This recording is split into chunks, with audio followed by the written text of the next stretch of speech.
একজন বৃদ্ধ পিতা যার বয়সের ভারে শরীর আর আগের মতো শক্ত নেই, একদিন জেলে থাকা তার ছেলেকে একটি চিঠি লিখল। চিঠিতে তিনি লিখলেন, বাবা, আমি এখন অনেক বয়স্ক, শরীরে আর আগের মতো জোর নেই।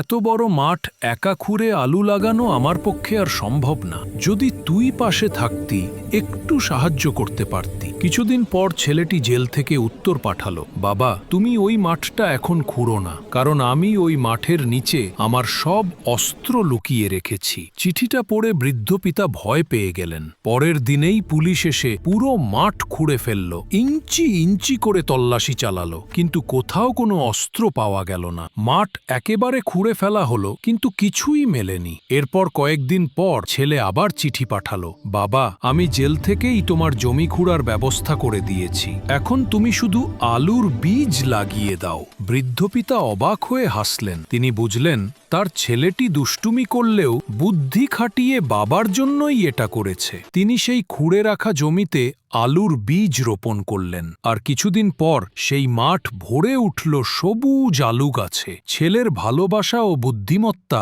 হয়তো দূর থেকেও বাবার জীবনে নতুন আশা বয়ে আনল। শেষে শুধু একটাই কথা, এই বুদ্ধিমান ছেলেটির জন্য একটা লাইক আর সাবস্ক্রাইব তো প্রাপ্য, তাই না?